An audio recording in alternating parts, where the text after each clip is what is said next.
All right, let's get right into it. Most of us have heard about the kingdom of God, right?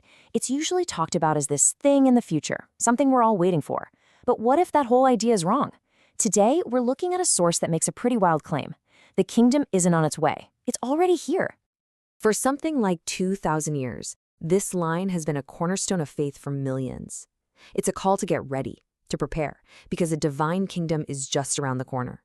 It's always been about the future, something that is approaching. And then, you see this. This is from this source text we're digging into, written by an author named Zhu Feng, and it just takes that 2,000-year-old idea and flips it completely on its head. He's not saying it's near. He's flat out stating it has already arrived. Well, that's the big question, isn't it? If this kingdom is here right now, what does it look like? What are the rules? How does it all work? And let me tell you, the picture this source paints is, well, it's pretty radical. So what's the structure? First, forget any human idea of a kingdom. The top ruler is God. The Constitution isn't some document. It's the Tao. You can think of it as the natural, fundamental flow of the universe. And the only laws? They're just God's will, which nothing can oppose. And this whole system boils down to what the text calls the 8 great freedoms. These are supposedly the birthright of every single person. We're talking about basic things like survival and security, but also the right to create, the right to move anywhere on Earth you want, and even the right to refuse a command if it goes against that natural order, the Tao. This is the foundation for a totally different way of living. Now, to make a society like that work, the author says you have to get rid of almost every institution we take for granted. This is where things start to get really wild, building a vision of a world that's, well, a world apart from ours. First up on the chopping block, organized religion. In this kingdom, there are no churches, no temples, no mosques. The idea is that you don't find the divine inside 4 walls. You find it out in the world.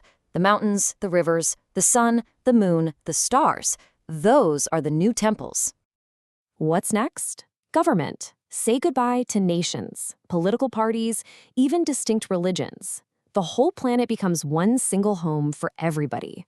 That whole us versus them thing based on borders or beliefs, it's just gone. People can hang out and associate freely, but not in these rigid old structures. And maybe the most radical idea of all is how family gets redefined. The formal institutions of marriage, of family based on bloodlines, they're dissolved.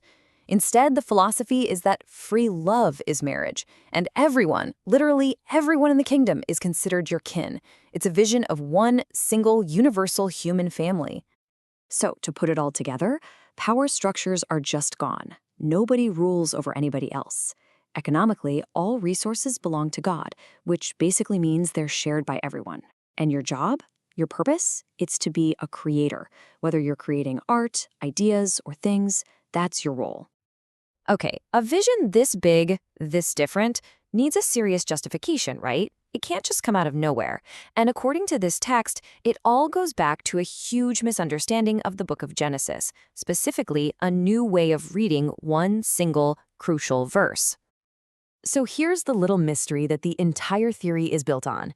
People have read the creation story for centuries, but this author says, hey, wait a minute, stop. Look at this one weird word. Why does the text use a plural pronoun? And there it is. Let us make man in our image. Think about it. If God is supposed to be one, singular being, who is us? Who is our? The claim here is that this isn't just a weird quirk of language, it's a literal clue we've all been missing. And here is the proposed answer to that puzzle. The author draws a super important line in the sand. There's one, ultimate, singular, greatest creator, who you might call God. But, and this is the key, this creator didn't make humans directly. That job fell to a group of multiple, lesser beings, the gods. So what's the bombshell conclusion here? According to this idea, humanity has spent its entire history in a state of mistaken identity. We've been worshiping our direct creators, these gods, while totally misunderstanding the nature of the one, supreme God who actually created everything. This basically sets up a whole new cosmic org chart, a cascade of creation. At the top, the greatest creator makes gods and angels. Then, those gods make humans in their image. And humans, using all the stuff around them, are meant to keep that creative process going. This view says our joy comes from being a part of that cosmic chain of creation. So we have this new society and this mind-bending theological backstory. But the big question is, so what? Why does any of this actually matter? What's the practical point of looking at the world this way? Well, according to the source, knowing this changes everything. It gives you new answers to old problems. First, the problem of evil. All the suffering in the world, that's not the fault of a perfect, ultimate creator. Second, the whole law of the jungle, survival of the fittest thing. That's a design of the lesser gods, not the divine master plan. And finally, it clarifies our purpose. We are here to create, and that's where true happiness is found. And that brings us right back to the beginning. See? This whole deep dive into theology isn't just for fun. It's presented as the absolute key to unlocking the kingdom of God on earth.